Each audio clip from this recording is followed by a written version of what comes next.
Francisco Giner de los Ríos Morales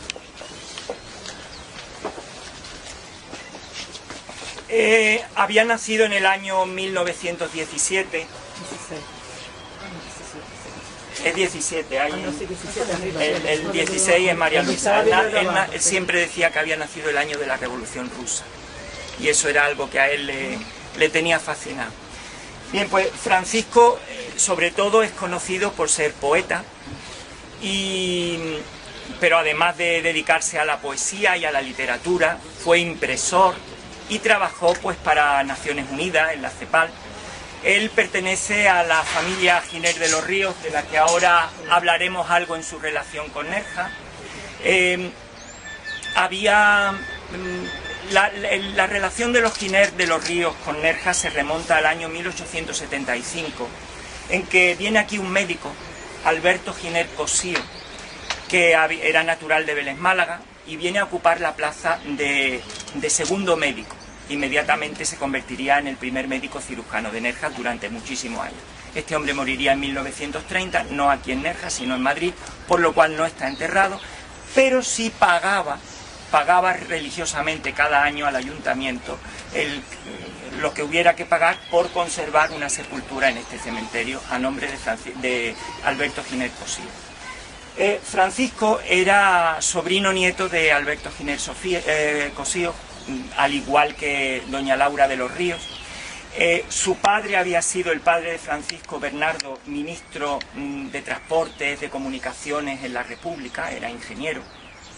Él está muy ligado a la institución Libre Enseñanza, de hecho estudió allí. Su esposa, María Luisa Díez Canedo, también muy ligada a la institución Libre Enseñanza. Francisco Giner de los Ríos, el famoso pedagogo, fundador de la institución Libre Enseñanza, era también tío abuelo de Francisco. Viene aquí, hay documentadas visitas del pedagogo Giner de los Ríos aquí a Nerja durante varios veranos. Alberto Giner posee una casa con huerto en Carabeo, la casa que llaman de los Lorca y la casa que perteneció también a Francisco Giner, que legó una vez que muere a sus dos sobrinos predilectos, que fueron Laura de los Ríos y Francisco Giner de los Ríos. Luego hubo dos casas, el huerto se dividió en dos mitades, pero todo eso perteneció al antepasado Giner. Francisco, después de la Guerra Civil, en el año 39 se va al exilio, también María Luisa, primero pasa por Estados Unidos, luego se van a México, donde transcurre gran parte de su vida. También vivirá en Santiago de Chile, donde tendrá una relación casi familiar con el difunto presidente Salvador Allende. Y en los años 80, en el año 83, deciden, ellos habían regresado antes a España ya, pero deciden instalarse definitivamente en Nerja, en la casa de Carabeo, junto al huerto, donde transcurren sus últimos años y donde él pues escribe una cantidad de poemas, de poesía, recopila parte de sus obras, de sus escritos, que se encuentran en el Centro Cultural de la Generación del 27 en la ciudad de Málaga. Él cedió toda su biblioteca, llegó a un convenio con la Fundación de la Generación del 27 y todo su material, su colección de libros, sus manuscritos están allí, fotografías, etcétera, documentos de interés. Fue nombrado, tanto él como María Luisa, hijos predilectos de Nerja. Él siempre tiene poemas en los que dice quiero morir en Nerja. Tiene una relación muy profunda porque él venía aquí de niño a veranear a casa del tío Alberto. Vamos a leer dos textos de Francisco, un poema que va a leerlo Lucy, y yo les voy a leer unos fragmentos de, para mi gusto, el libro que más me fascina de él, que es un diario que él escribe en un viaje que hace en México. Hace un viaje a la ciudad de Oaxaca y va escribiendo un diario del viaje que es auténtica poesía, es prosa pero es auténtica poesía. Y ellos van hacia un pueblo que se llama Mitla y pasa un entierro por allí. De repente, en el silencio de la mañana, quieto ya el sol, nos paraliza una música de tambores y trompetas. Y en el recodo del camino se aparece, pasado un rato, una banda de 8 o 10 hombres, sus trajes blancos sobre el blanco polvo del camino, brillantes a la sombra delgada de los cactus. Apagadamente, con tristeza lánguida que ablanda el duro aire azul, tocan una especie de marcha.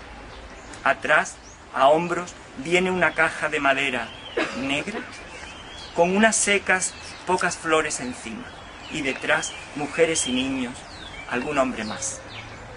El entierro pasa ante nosotros, que nos hemos quedado quietos, la espalda pegada a una tapia de redondas piedras, temblando. Al frente de los músicos, delante de todos, viene, borrachas todavía las piernas del mezcal del duelo, el padre del muerto. Guarda la seriedad del momento, la cara morena como de piedra, secos y perdidos los ojos, ausente de su borrachera y de sí mismo, puesto solo en la circunstancia, presidiendo. Se tambalea alguna vez, cuando la música pierde también su paso, pero los ojos quietos, solemnes, le recuperan enseguida, le vuelven los pies a la casi danza precisa. El féretro bailando solemnemente sobre los hombros de los 4 que lo llevan, siembra su madera en el aire y ondea en él por un momento la delgada bandera de sus flores. Los negros rebozos de las mujeres brillan en el aire, agachados al sol, como iluminados solo por la débil llama de los cirios que sostienen las manos. Las niñas llevan también las velitas, con un ritmo en el paso pequeño que no rompe el ritmo final de todo, herida de solemnidad, leve su música ahora, la mañana.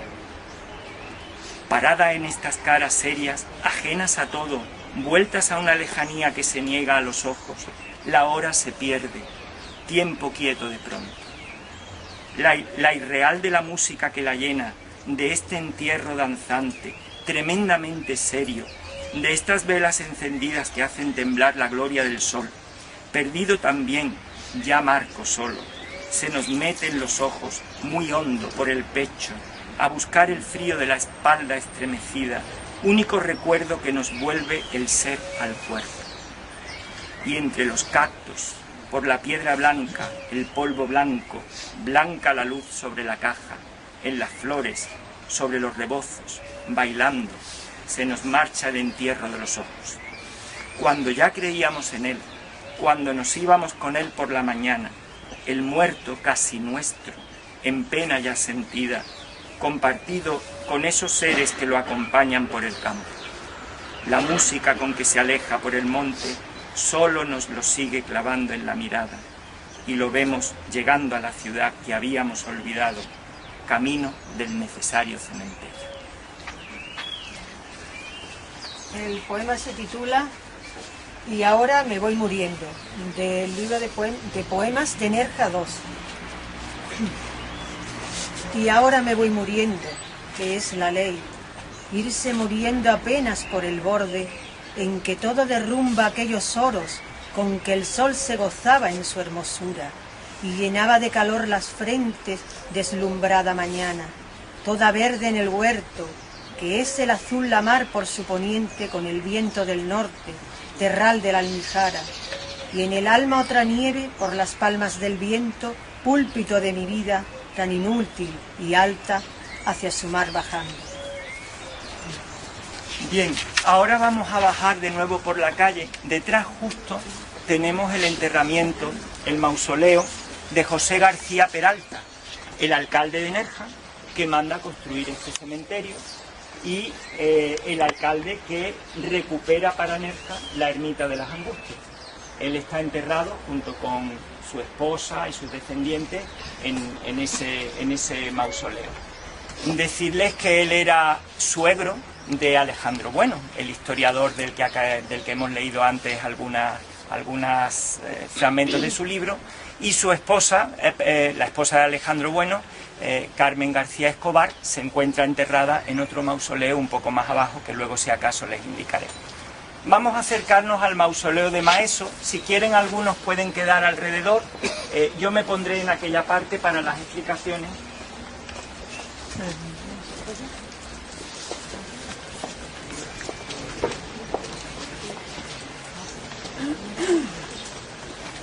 Albañilería Antonio Romo, y el maestro de carpintería, Francisco Roca, se encarga de todo el tema de la carpintería, especialmente de la capilla y del resto de las dependencias y viviendas.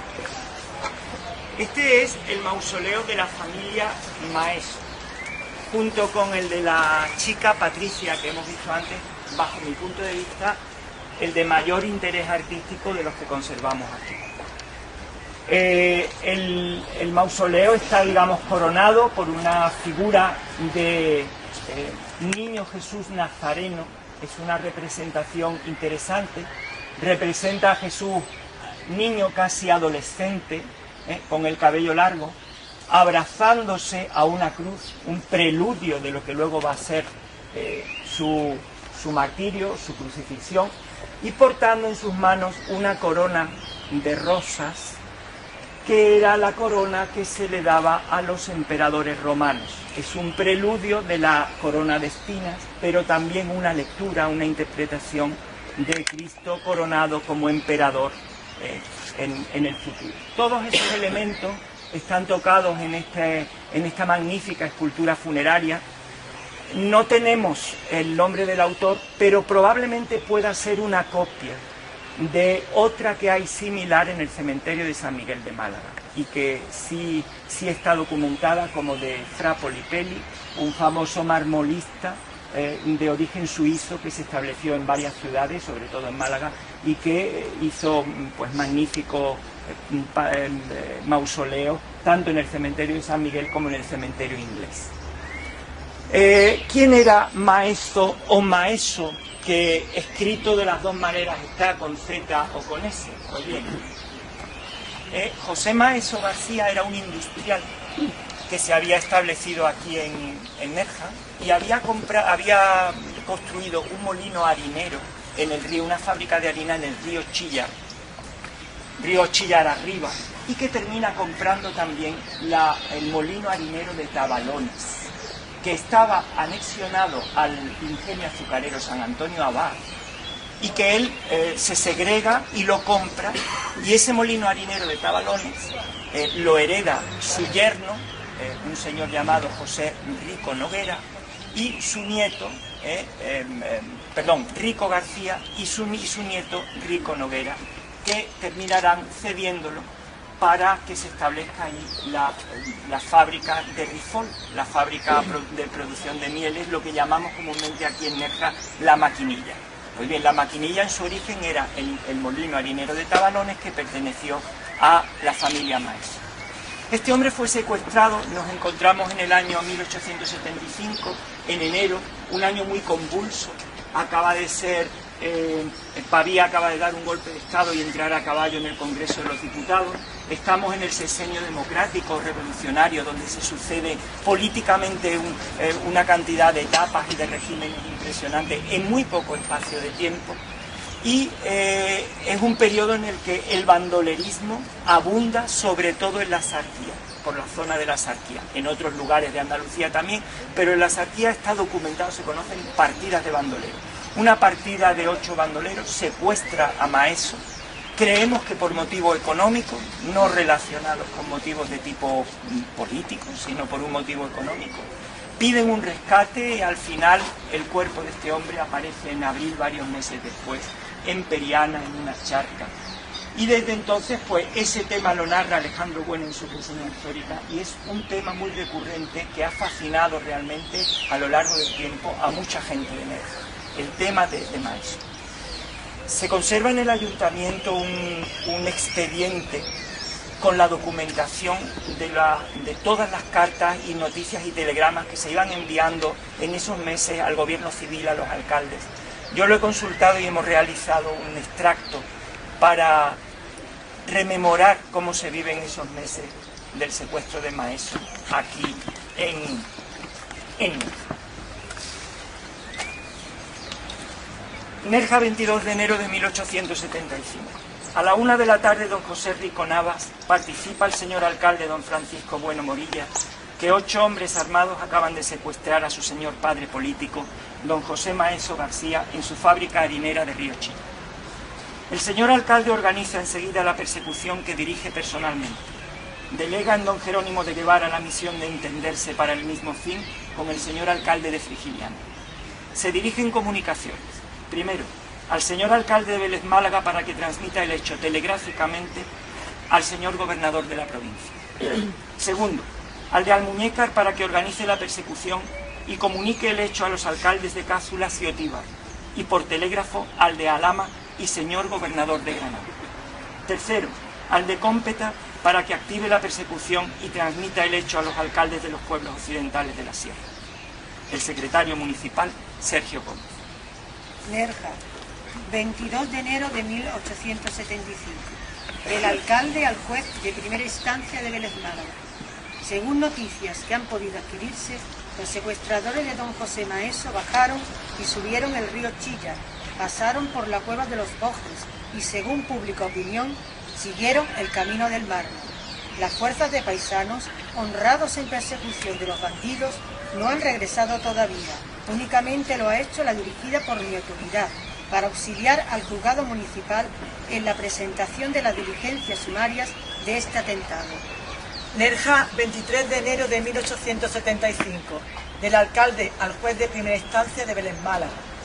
Inmediatamente de recibir en este día la comunicación de vuestra señoría, fecha de ayer, he convocado a mi despacho a los mesoneros y vendedores de vino de esta villa, los cuales aseveran que en sus respectivos establecimientos no se encuentran ni han recibido en los últimos días personas sospechosas cuya existencia en los mismos tampoco han podido averiguar los dependientes de su autoridad encargados al efecto. Las fuerzas organizadas para encontrar a don José Maeso García encontraron el caballo de este a la salida del barranco de Mármol para entrar en el camino de Granada y, según los rastros que observaron, los raptores penetraron por el puerto en la jurisdicción de Alhama. Nerja, 23 de enero de 1875, del alcalde al gobernador de la provincia. Excelentísimo señor, las fuerzas organizadas para rescatar a don José Maeso García volvieron anoche conduciendo su caballo que encontraron abandonado y jadeante a la terminación del barranco de Mármol, para dar entrada al camino de Granada, que parece siguieron los raptores que penetraron por el puerto en jurisdicción de Alhama. Las últimas noticias indican que bien entrada la noche pasaron por el camino de Granada, Vega de Fornes. Ninguna exigencia se ha hecho hasta ahora a la desconsolada familia, que carece de toda clase de datos sobre el paradero del secuestrado. Es cuanto debo manifestar a vuestra excelencia a los efectos que proceden. Nerja, 28 de enero de 1875, del alcalde al fiscal del juzgado del partido. Los secuestradores de don José Maeso García atravesaron a Játar a las 10 de la noche del 22 de este mes, dejándolos las últimas noticias a las inmediaciones de Zafarraya. Cuantas otras adquiera, las pondré en conocimiento de vuestra señoría, que encontrará constantemente en mi autoridad auxilio eficaz para descubrir los delitos y autores, con especialidad el que nos ocupa por sus circunstancias, especialmente graves. Es todo cuanto puedo manifestar a vuestra señoría al tenor de su comunicación fecha de ayer. Periana, 10 de abril de 1875, del alcalde de Periana al alcalde de Nerja. El señor juez municipal de esta villa, con fecha de hoy, me dice lo siguiente. Habiendo sido encontrados en el día de ayer en el río Guaro y charco nombrado de la Morena de este término, según le tengo manifestado en comunicación dirigida a su autoridad, el cadáver de un hombre, el que visto por algunas personas dicen ser, al parecer, el de don José Maeso, vecino de Nerja, espero orden de disponer que con toda premura le sea participado lo ocurrido a la autoridad de dicho pueblo para conseguir, si es posible, la identificación de dicho cadáver. En su virtud, he creído oportuno dirigirme a usted por conducto del propio dador del presente para, si lo cree conveniente, adopte las disposiciones oportunas, a fin de que por vecinos de esa sea reconocido el expresado cadáver, si efectivamente es el que se dice ser de don José Maeso de esa vecindad. Dios guarde a Usía. Nerja, 10 de abril de 1875, del alcalde al gobernador de la provincia.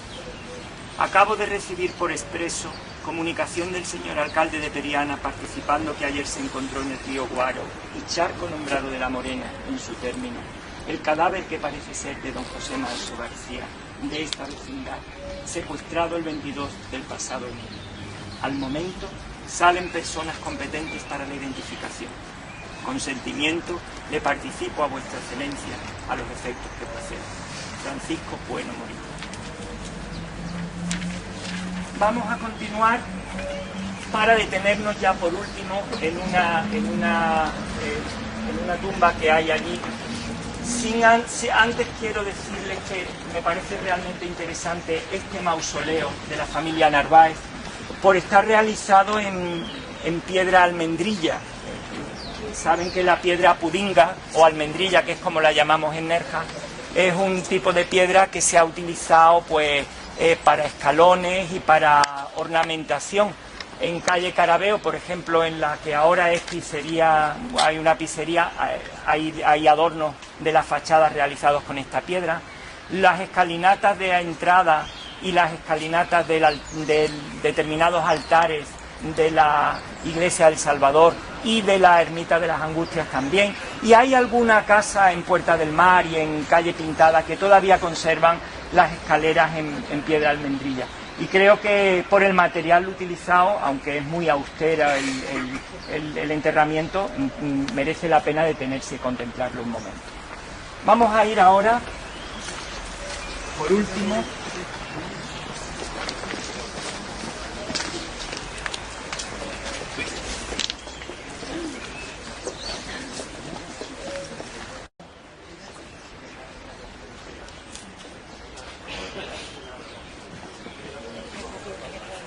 es una mesa de mármol, pero que tiene una lápida magnífica, realizada en Sevilla. Aquí está enterrado pues Rafael de Chávez y Manso, marqués de Tous y de la Cueva del Rey y conde de Casas Chávez. ¿Y quién era este señor? En el año 1879, Joaquín Pérez del Pulgar, dueño de Maro, construye la fábrica azucarera San Joaquín. Unos años antes había construido el acueducto del Águila y había creado una colonia agrícola llamada Las Mercedes y Maro. Pues bien, este señor era yerno de Joaquín Pérez del Pulgar, se había casado con una hija suya, era sevillano, había nacido en Sevilla en el año 1825 y termina siendo el propietario, el dueño de la colonia agrícola de Las Mercedes y de la fábrica azucarera San Joaquín, que heredan luego su viuda y sus hijos. Este es el interés, por tanto, que tiene este personaje, no tanto por su nobleza o por su alcurnia, cuanto por haber sido el propietario de una de las más importantes instituciones económicas e industriales que ha tenido Nerja, como es esta colonia de que les estoy hablando y la fábrica azucarera San Joaquín. La lápida es muy bonita, está encabezada por la Cruz de Santiago, él era caballero de la Orden de Santiago, y bueno, no tiene epitafio, simplemente una inscripción con su nombre, sus títulos y la fecha de su muerte. Vamos a leer unos textos alusivos precisamente a Rafael de Chávez. A finales de la década de los 70 del siglo XIX, Joaquín Pérez del Pulgar, propietario de Maro, concibió un gran proyecto digno de ser admirado en esta comarca, aunque sea a título histórico. Levantó algunos edificios, entre ellos una nueva fábrica azucarera y junto a ella una destilería de alcohol. Plantó de cañas de azúcar todas las tierras de riego y aseguró el agua a todas ellas, construyendo un gran acueducto digno de admiración. El proyecto fue declarado colonia agrícola por resoluciones gubernativas de 1879 y de 1881, con motivo de la ampliación de dicha colonia a las tierras y molinos de papel del Río de la Miel. Joaquín estaba casado con María de las Mercedes Blake Monsegur, así que el nombre de la colonia estaba dado, Colonia Agrícola de las Mercedes y Maro, siendo la de Maro la oriental y la de las Mercedes la occidental, según se encontraban al oriente o poniente del barranco de Maro.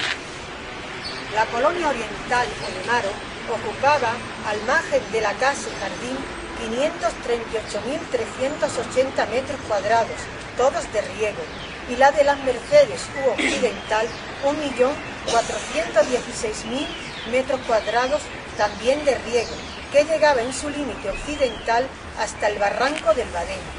Era esta de las Mercedes donde se construyó en 1879 la fábrica que aún hoy podemos contemplar, la de San Joaquín, con habitaciones para los dueños, una fábrica de destilación de aguardiente, una casa recreo con jardín y 24 casas para colonos y operarios de la colonia y fábricas. Pero para las grandes inversiones se necesita de grandes caudales, y Joaquín hipotecó estas fincas a favor del Banco Hipotecario de España. Para 1893 el Banco Hipotecario ya se había adjudicado la colonia agrícola hipotecada por Joaquín, y en aquel mismo año vendió a don Rafael de Chaves y Manso todas las propiedades hipotecadas de Maro, que habían pertenecido a Joaquín. Don Rafael de Chaves estaba casado con María del Carmen Pérez del Pulgar, siendo pues único yerno de don Joaquín. Esto está sacado del libro de Purificación Ruiz García, La Exarquía, Tierra de Azúcar. Escritura de compra-venta. En la Villa de Madrid, a 14 de junio de 1902, el excelentísimo señor don Gaspar Núñez de Arce, gobernador del Banco Hipotecario de España y en nombre de esta sociedad, vende al excelentísimo señor don Rafael de Chaves y Manso, marqués de Tous y de la Cueva del Rey, conde de Casachaves, y este compra las 45 fincas que componen la hacienda sita en el término municipal de Nerja, provincia de Málaga, denominada Colonia Agrícola de las Mercedes y Maro, con el derecho de riego de que disfrutan y en cuanto les es anejo y perteneciente, sin reserva alguna, por el precio de 620.620 pesetas y 50 centavos. Año 1912. Escrito de la viuda de don Rafael de Chaves y Manso, dirigido al alcalde de Nerja. Doña María del Carmen Pérez del Pulgar y Blec, marquesa viuda de Tous y de la Cueva del Rey, condesa viuda de Casa Chaves, propietaria y residente accidentalmente en la Casa Grande de este pueblo de Maro, por sí, en nombre de sus señores hijos, don Fernando, don Federico, doña María de la Mercedes y doña María del Carmen Chaves y Pérez del Pulgar, interesados en las particiones a bienes del excelentísimo señor don Rafael de Chaves, quien compró al Banco Hipotecario de España la hacienda Colonia Agrícola Gran Mercedes y Maro, digo que conviene a nuestro derecho que la contribución territorial figure a nuestros nombres, pues a la muerte intestada del dicho excelentísimo señor marqués de Tous y de la partición de sus bienes, se comprendió en todos ellos la totalidad de la colonia agrícola Gran Mercedes y Maro, sin cuidarse de hacer el ayuntamiento la oportuna variación a nombre de los interesados. Suplico a Usía se sirva incoar el oportuno expediente para que en el apéndice inmediato figure la finca a nombre de sus actuales dueños. Bien, habría muchas más tumbas que ver. Nosotros hemos preparado unas lecturas sobre esta. Merece la pena detenerse también, nos acercamos un momento a la última que hay allí.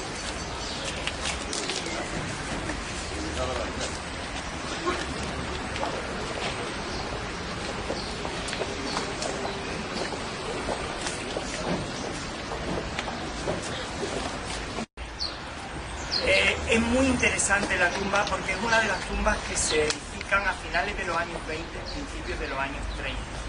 Y ya ha incorporado en la tumba, fíjense, el sentido de propiedad de que yo les estaba hablando, la diferencia entre el humilde nicho y el mausoleo.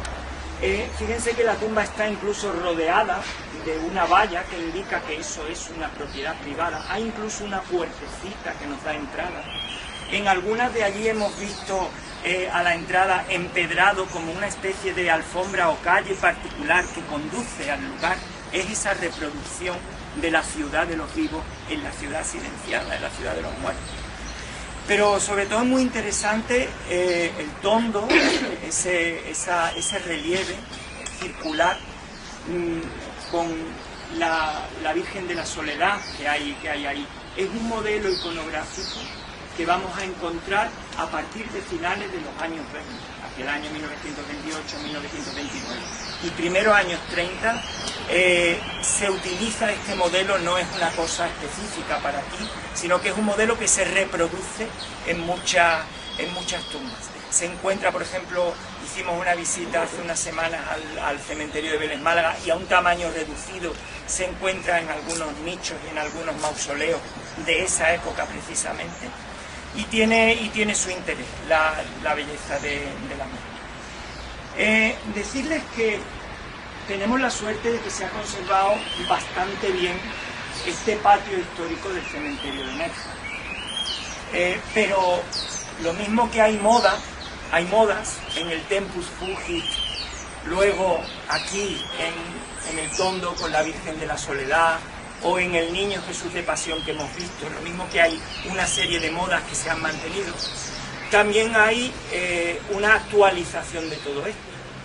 Y se ha introducido el kitsch en los cementerios, figuritas de plástico de colorines, flores de tela o flores de plástico de colores chillones, marcos con fotografías, incluso ahora está ya la moda de lápidas hechas por ordenador, a todo color, donde podemos ver una fotografía ampliada del difunto. Hay una moda.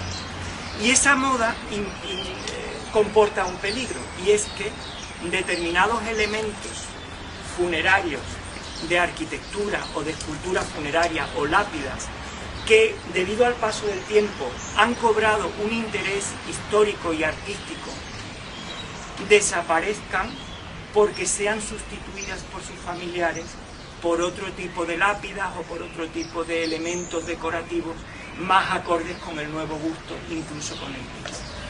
Se han quitado seguramente lápidas antiguas de principios del siglo XX o de mediados del siglo XX, se han quitado y han sido sustituidos por otras completamente anodinas y que no tienen ningún tipo de valor artístico. Insisto en que el cementerio de Nerja, por suerte, conserva este sabor y esta capacidad de evocación que tiene un cementerio decimonónico. Aun cuando, fíjense, ya les acabo de decir que la inmensa mayoría de los panteones que tenemos aquí y de los mausoleos no son de cuando se inaugura el cementerio de mediados del XIX, sino de finales, incluso ya de entrados de principios del siglo XX. Pero sí tiene ese aire romántico decimonónico que se quería, por ejemplo, en el cementerio del Père Lachaise de París, un cementerio ameno por el que se pudiera pasear entre tumbas, etcétera, etcétera, y que la literatura, tanto incluso la pintura, tanta evocación atrae. Y, hombre, podríamos estar mucho más tiempo hablando de todos y cada uno de los personajes que hay aquí. Bien, por esta primera vez yo creo que es suficiente. Agradecerles su asistencia y espero que hayan aprendido algo. Esa era nuestra intención de este cementerio nuestro. Gracias.